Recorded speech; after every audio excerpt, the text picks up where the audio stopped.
Hey, what's going on, guys? It is Chaotic Sky here, and welcome to Amnesia: The Dark Descent game review. We're not playing it. I'm gonna review this game. I might come back and play it if you guys want me to. So just like last time, I'm going to explain how I review video games and what my motive is to do when I review these games. So I have three separate categories that I put games into. It's either a good game, a meh, or a bad game. So, good games are, most of the qualities of the game are good or great, and there's not really much to complain about. If you're a meh, most of your qualities are okay, and your game's not bad, but definitely not the greatest. So that would be categorized as a meh. And bad games are the game lacks in a lot of things, and a lot of things about the game just aren't good, or just not even good enough for the meh. So so yeah. So that's how it works. So how do I review this game? It's pretty simple. I've went through this game, and I've taken different aspects of it, and I've categorized it with the good, meh, and bad. And all together, we'll give a final review on what I believe this game deserves. So this is Amnesia: The Dark Descent. I'm gonna give a little backstory on this game if you don't know, the plot. If you don't know what this game is. If you haven't played this game, I'm not gonna, this won't spoil anything. I'm not going to spoil anything unless, okay, so here's how this works.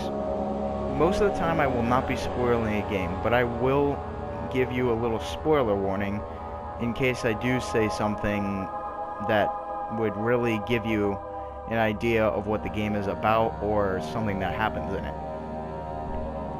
So yeah, will there be spoilers? Not really. I'll cover certain little pieces in the game, but I won't cover anything that you're not looking at right now. That's, that's basics. So the plot of this game. In late August 1839, Daniel, a young man from London, awakens in the dark and empty halls of the Perusian Brennenburg Castle with little to no memory about himself or his past. All he can remember is his name, that he lives in Mayfair, and that something is hunting him. So yeah, that's like that's just like your plot. This is where this is where it begins. Once you start playing, this has happened right before. So there you go. Now I've given you a lead into this game. You're welcome, by the way. So let's start going through some of these categories. All right. I think just looking at the screen, you can actually tell what some of these might be. The first thing is the atmosphere. The atmosphere in this game is really dark. You have the option to change the graphical settings, but for most people who really want to experience the the darkness in this game, don't do that. Don't put your graphical settings all the way to the max. Just putting that out there. The atmosphere in this game is fantastic. The way the way the castle is put together just makes it a creepy vibe already. Like, if you look right now, the castle looks very old, dark, there's blood. It looks like somewhere you wouldn't want to be, It looks like one of those places I definitely wouldn't want to end up. So the atmosphere in this game is fantastic. And along with the atmosphere is the music. If you can't hear that in the background, the music for this game is amazing. it just adds to the spooky vibe of this game. And, you know, that's very important for horror games, to have that element of either darkness, depressingness, or, you know, just some kind of aspect that, you know, gives you the feeling of you should not be here. And this game does a fantastic job of doing that, of putting all that together with this castle, with Brandenburg. So, the backstory. That's my third topic. The backstory to this game. Oh my gosh, please. Check out the Amnesia Wiki. You will learn everything you need to know about the history that this game goes through. It will explain characters down to the very depth of them. It is fantastic. I've never seen a game with so much background information ever. It is amazing. Like, I read through it myself. It is, I'm just telling you this right now. Check it out. Either before or when you're done with this game, give it a look. The wiki, amazing. There's so much background information. You can really learn a lot more about the players in this game, and, you know, it gets you a little closer to the game itself. So yeah, the backstory in this game, they fucking nailed that shit. The backstory is amazing. They have so much information. I've wanted to know. It almost feels like this actually happened in this time period it's put in, because there's just so much. It kind of makes me wonder, like, who came up with that? Because I want to meet them and ask them, how much of a psycho do you have to be to come up with this shit? It's amazing. Man. Oh my gosh, the backstory is so much better than good. It's fantastic. The objective is our next point.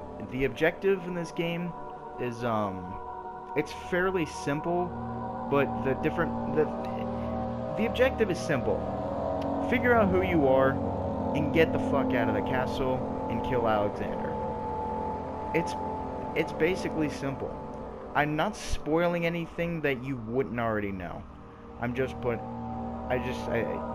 gonna do that.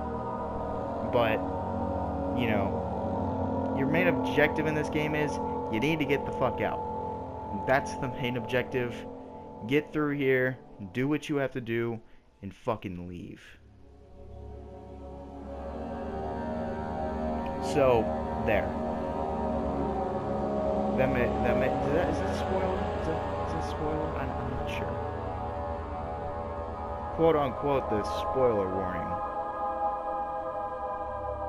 I don't think that's that much, yeah. Okay, so next is art and design. Now, I'm not talking about graphics.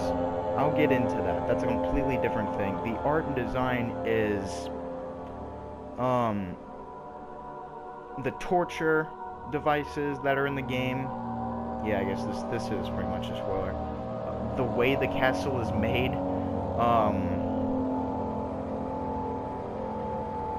you know, just simple things like that, like the design of certain aspects, like rooms, and oh my gosh, they did a fantastic job as far as design goes for this game. It looks like I definitely do feel like I'm in 19th century England. I can put that out there right now. It's almost like that medieval feel to it. It's pretty neat.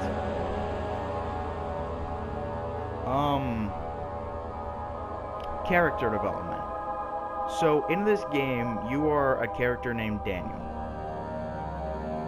While you're playing the game, while you're trying to get through it, you're gonna end up figuring out who you are and how you got there. The development in the character is really good. You're gonna learn a lot about who Daniel is, the people he worked with, and really how he got into the situation he's in. And once again, the wiki goes to even more in depth about that. If you're really into that kind of stuff, which I personally am. Choices affect outcome. Let me just lay down the grounds right now. I love video games where your actions can affect the outcome of the game. In Amnesia: The Dark Descent, this is more towards the end of the game more than anything. You have certain choices and you can do certain things to affect the outcome of how it ends. You know, you have a choice of how this game's going to end. So, yeah.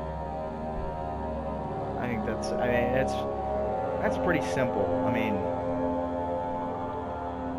yeah. So, you'd have to kind of play the game to understand what I mean by that, but there are certain things you can do that will affect the outcome. Just putting that out there. So, on to the meh category. There's not a lot to complain about in this game. I'm gonna be straight up honest. There is not a lot to complain about. The puzzles. Throughout this game, there are puzzles you need to do. Some of these puzzles are pretty simple, and some of these puzzles are extremely hard. And for somebody who's not really good with that kind of thing, this game may not be for you. It's challenging. It's challenging at first to understand the puzzles and how they work, how different machines need different parts, how, you know, how to get an elevator working in the machine room. You know, you need to figure these kind of things out. In this game, you know, if you're up for a challenge, this is definitely a good game. If you're up for a challenge and you're up to be a little horrified, I'd say Amnesia: The Dark Descent is a perfect balance in there in between. I can't say this is a good, but I also can't say this is a bad thing. You know, for somebody who's never really played very challenging games, you are going to struggle a little bit with this game. I think eventually you will get better at it as you go on, dealing with the puzzles, but at first it can actually be really challenging. So just putting that out there. Number 2. How do you say this man's name? Agrippa? I'm trying. So, this is a character you will meet in the game. Little spoiler, nothing too serious though. You're gonna meet this man. The unfortunate thing is, I've just completely destroyed my non-spoiler alert thing. Sorry. The thing about him is you don't know much about him when you first meet him. You know basically nothing about this man. You hear his name, but you don't really understand who he is, and he's kind of just thrown in at the end of the game. And it's one of those choices you're going to get to either help him or let him sit there. It kind of sucks that you really don't get to know who this man is, if he really is a good guy or not. And, you know, it's almost based on do you feel like it's worth saving this person more than let's look at this man's history and see if that determines if he's worth saving. No, it's completely your opinion on whether this man is worth saving.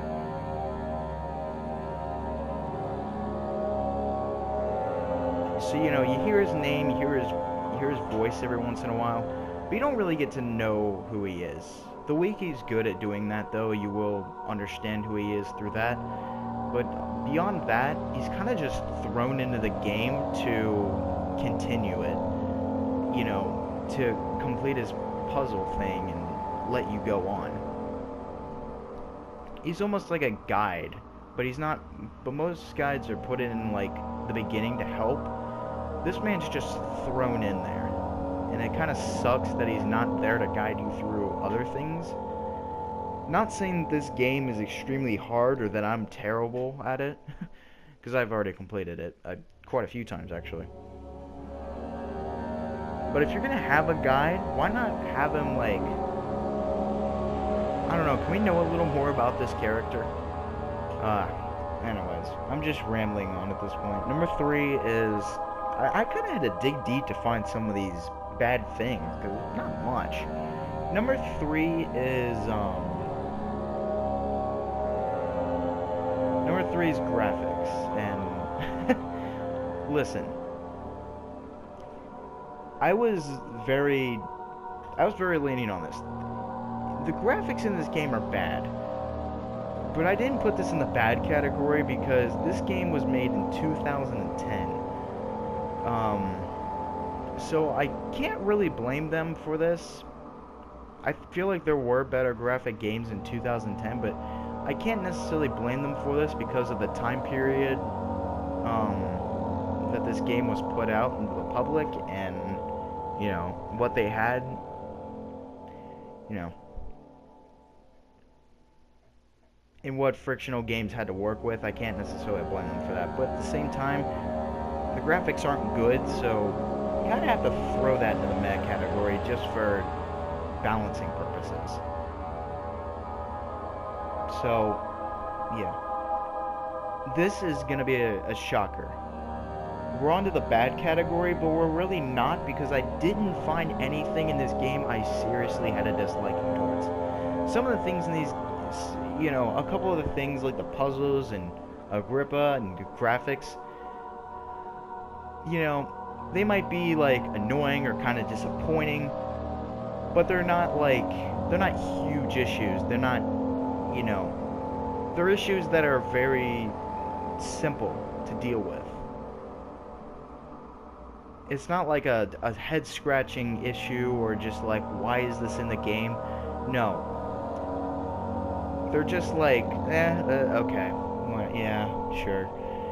That, you know, that kind of thing. So that's my full game review, guys. Amnesia: The Dark Descent. I will be back for Amnesia: A Machine for Pigs, and I'm also going to review Amnesia's Justine. If you don't know what the Justine thing is, it's like in the middle of Amnesia: The Dark Descent and A Machine for Pigs. It was like, I don't know where it came from, but I thought it was kind of neat, so I'm gonna give a little tiny game review on that. Maybe. Yeah. Anyways, thank you for watching. Maybe this has made you want to play this game a little more. My full recommendation, absolutely. This game is well worth it. I think PlayStation Plus had this game for free not too long ago. Play this game. It is, and even if you can't get it for free, I think it's like 20 bucks on Steam. It's so worth it. Play this game. If you're into horror games, if you're into a little bit of a challenge, you're really going to enjoy this game. But yeah, my final review on Amnesia: The Dark Descent. It is a great game. It's better than good. It is a great game. This game, I feel like this game at the time kind of revitalized what the horror genre had going for it. It was like, it's like the Penumbra, but a little bit better than that. And they like took it a step further.